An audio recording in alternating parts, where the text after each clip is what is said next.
Mtakatifu na Mungu wetu, asante Bwana kwa wema wako na nguvu zako. Ninaomba uwezo wako Baba uwe pamoja nami.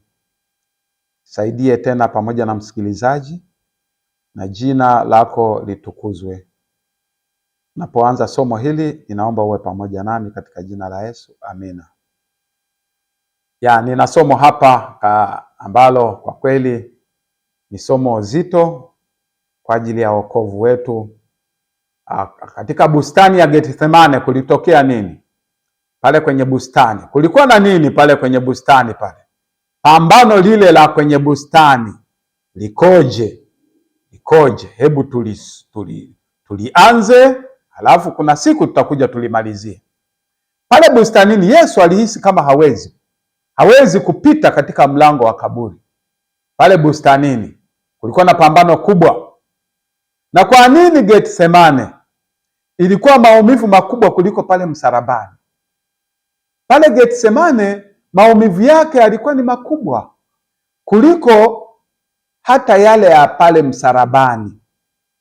Hili ni mojawapo ya mafundisho ya kina sana ambayo Ellen White, huyo ni nabii aliyeandika vitabu vingi, katika kitabu kile The Desire of Ages ameandika maneno haya. Anaeleza kuhusu mateso ya Yesu katika bustani ya Gethsemane kabla ya kusulubiwa kule Golgotha.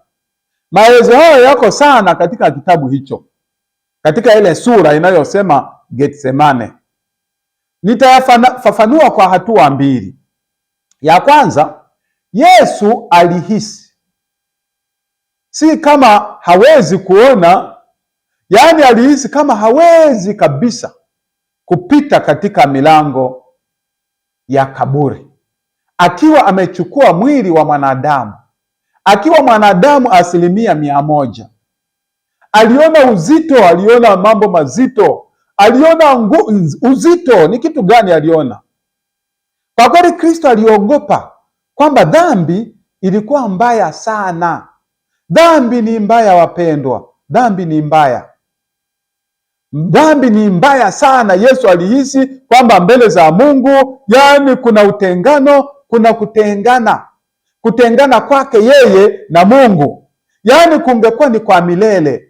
Yesu akakuhisi huko, yaani Yesu amekuwa na Mungu milele na milele na milele, yaani imekuwa ni chapa ya sura ya Mungu. Sasa Yesu anahisi utengano huo, hakuweza kuona kupita katika milango ya kaburi ambayo alikuwa analiendea. Maana yake ni hii: Yesu alikuwa amebeba dhambi za ulimwengu wote. Biblia inasema Bwana ameweka juu yake uovu wetu sisi sote, kwenye Isaya 53 fungu la 6. Katika saa hiyo pale Gethsemane, Yesu alikuwa mbadala wa mwanadamu. Yaani hapo ndio Ukristo unapoleta thamani ya Ukristo ndio hapo, kwamba Yesu amekuja, yeye yule ambaye amemuumba kwa sura yake, amemuumba mwanadamu kwa sura yake. Anasema mwanadamu huyu hawezi akapotea hata kidogo.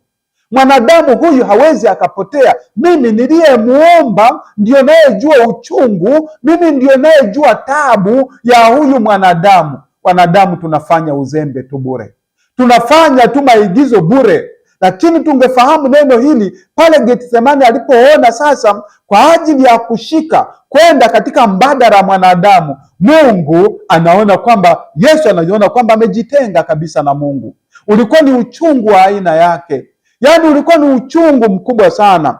Alichukua hukumu ya dhambi ambayo mwanadamu anatakiwa kuhukumiwa. Kwa hiyo alisimama mbele za Mungu kama mwenye dhambi, ingawa hakuwahi kutenda dhambi. Angalia kitu hicho. Hebu jiweke katika miguu hiyo, uone kwamba kuna mtu anataka kuhukumiwa, halafu unasimama badala yake, unasema nihukumieni mimi ndio nihukumiwe badala yake, ingawa hukutenda hilo kosa. Kwa hiyo dhambi inaleta kutengana na Mungu. Biblia inasema maovu yenu yamewatenga ninyi na Mungu wenu. Isaya 59 fungu la 2. Maovu yenu yamewatenga, yamewafarakisha yamewafarakanisha na Mungu, yaani yamewatenga na Mungu. Isaya 59 fungu la 2. Kwa sababu Yesu alikuwa amebeba dhambi, alihisi utengano na Baba, hakuona uhakika wa kufufuka. Hiyo ndiyo maana huyu mwandishi huyu mjumbe wa Mungu Ellen White anasema Yesu hakuhisi hakika ya kuvuka lile kaburi ambalo alikuwa analiendea. Kwa lugha nyingine, alikufa kwa imani. Alikufa kwa imani, si kwa kuona, alikufa kwa imani. Hii ilikuwa hatari halisi kwa ulimwengu. Maana yake kama Yesu angekataa kikombe, yaani ghadhabu ambayo alikuwa nayo Mungu kwa ajili ya dhambi, sio kwa ajili ya Yesu, sio kwamba Mungu alimuonea Yesu ghadhabu. Mungu aliona ghadhabu kwa ajili ya dhambi ambayo ni ya mwanadamu alikuwa ameichukua Yesu kaibeba, anayo, kwamba kwa kweli, kwa huruma yake, kwa upendo, kwamba mwanadamu asihukumiwe, mwanadamu hatavuka hiki, mwanadamu hata leo hawezi kufanya lililo jema hata kidogo. Hakuna mwanadamu anayeweza kufanya jema hata moja. Kwa hiyo asingeweza kuvuka na dhambi mwanadamu. Yesu anapokuwa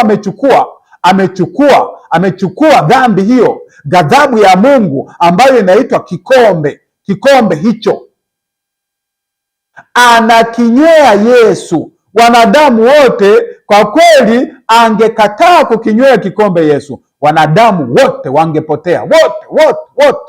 Hakuna Mwamerika, Mrusi, iwe ni anayeitwa mwanadamu, wote wangepotea.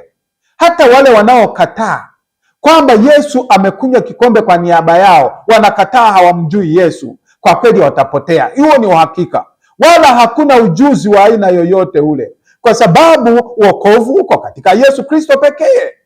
Ndio, ana njia zake maelfu.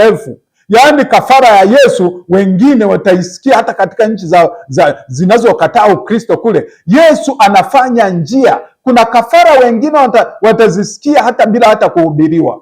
Wengine ndio maana utasikia huko wamepata ndoto, ameota Yesu amemtokea, mwingine sijui kapata hili na hili. Lazima Yesu athibitishe kwa mwanadamu, kwa sababu hakuna mwanadamu atakayeokolewa isipokuwa kafara ya Yesu Kristo, na kafara ya Yesu Kristo ndio kikombe hiki ambacho alikinywea.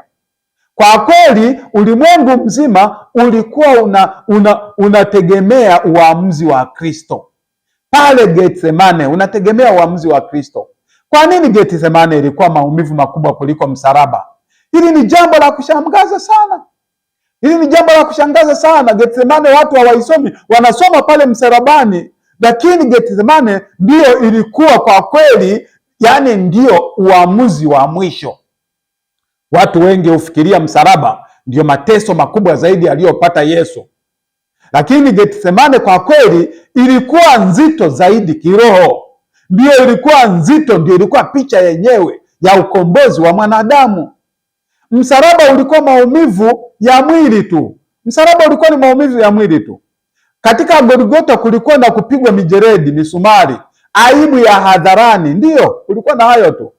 Haya yalikuwa ni mateso ya mwili. Yalikuwa ni mateso tu ya mwili haya. Lakini pale Getsemane pale ilikuwa maumivu ya roho.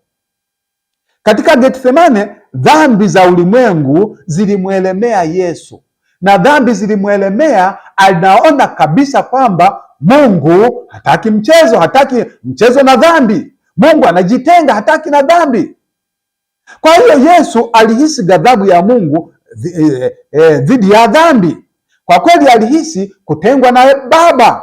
Ndio mzigo, unaposikia kwamba mzigo mzito mpaka ulimwelemea Yesu, ni ile hali ya kuona ghadhabu ya Mungu Baba ambavyo ilimwendea yeye ambaye amewapenda wanadamu, akachukua dhambi zao.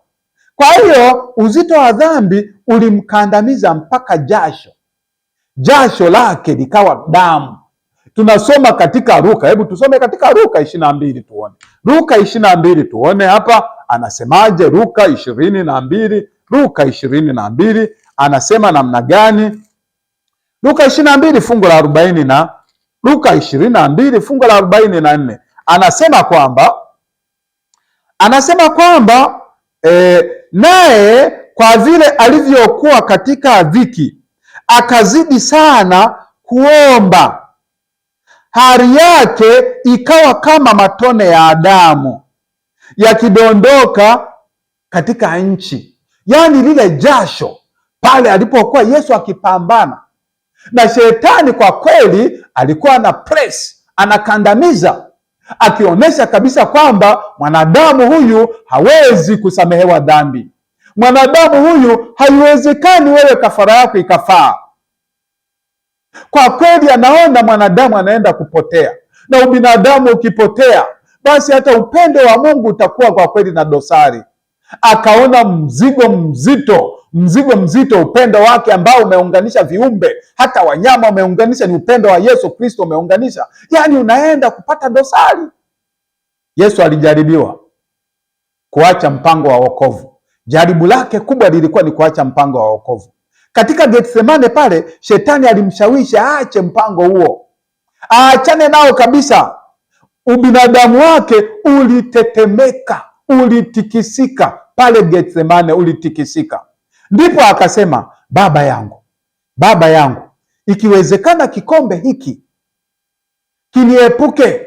Ikiwezekana hasira zako hizi za dhambi ambazo unazichukia dhambi, kwa kweli mwili wangu unashindwa kuchukua. Lakini je, kuna jambo gani ambalo Mungu linaloweza kumshinda? Lipo jambo gumu ambalo Mungu linaweza kumshinda? Yaani shetani aliposikia kauli hiyo alirukaruka, akashangilia, akafikiria kuna ushindi. Lakini muda kitambo tu haukuisha, Yesu akamalizia na kauli moja ambayo ni ya imani. Akasema, lakini ushindi huu ulikuja aliposema, si kama nitakavyo mimi, bali kama utakavyo wewe. Je, Mungu anataka nini? Mapenzi ya Mungu ni nini? Mapenzi ya Mungu ni kwamba Yesu aonyeshe upendo kwa ulimwengu na hata kwa sayari zingine kule. Mapenzi ya Mungu ni kwamba mwanadamu aokolewe. Kwa hiyo Yesu akamalizia kwa kujibu kumkatisha tamaa shetani. Si kama mimi nitakavyo, bali kama wewe utakavyo. Yaani ni kuonyesha fanya mapenzi yako. Pamoja na kwamba mwili mimi hautaki, mwili huu umekuwa ni dhaifu, mwili umekuwa ni mdhaifu sana, kikombe hiki ni kizito, lakini mapenzi yako yatimizwe. Ushindi wa wokovu ulipatikana pale Getsemane. Baada ya neno hilo, ushindi wa wokovu ulipatikana pale Getsemane. Mama White aliyeandika jambo hili katika kitabu The Desire of Ages anaonyesha jambo la akina sana. Ushindi wa mpango wa wokovu ulithibitishwa pale Getsemane. Msalaba ulikuwa utekelezaji wa ushindi huo tu. Pale Golgotha pale, yaani ilikuwa ni kuthibitisha tu kile kilichotokea kule Getsemane. Ndio maana malaika alitumwa kumtia nguvu kwenye Luka 22 fungu la 43. Somo kubwa kwa watu wa Mungu katika wakati wa siku za mwisho. Kwa mujibu wa maandiko, nasema uzoefu wa Getsemane unaonyesha jinsi watu wa Mungu watakavyopitia jaribu kali kabla ya mwisho wa dunia.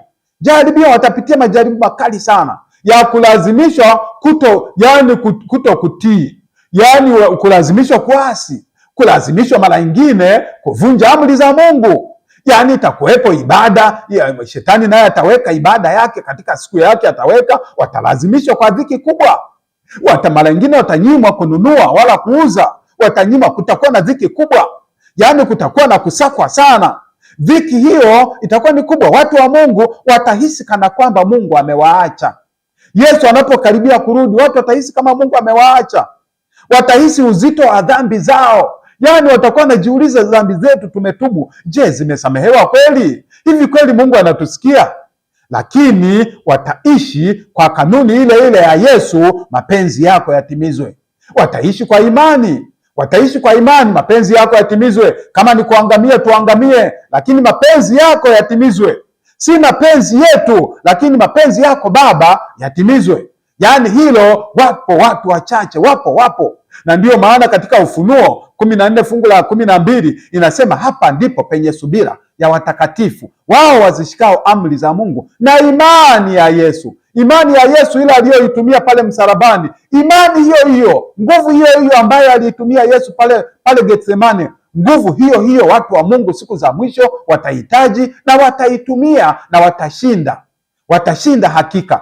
Kwa kweli ninakuuzia wazo hili, mwamini Yesu ili upate hiyo nguvu ya ushindi. Wengine wanajiuliza itakuwaje katika mateso haya, nitawezaje kupita wakati mwili ni dhaifu? Hata Yesu naye ilifika sehemu akaona kwa kweli uzito wa dhambi, lakini malaika alikuja akamtia moyo, na hata wakati wa siku za mwisho malaika atakuja watatutia moyo kwamba endeleeni, kwa kweli endeleeni, Mungu yuko pamoja nanyi, ushindi uko karibu. Mungu wetu aweze kutubariki. Hebu jaribu angalia katika neno hilo, mwamini Yesu ili jina la Bwana liweze kufanya kazi ndani mwako kwa njia ya Roho Mtakatifu.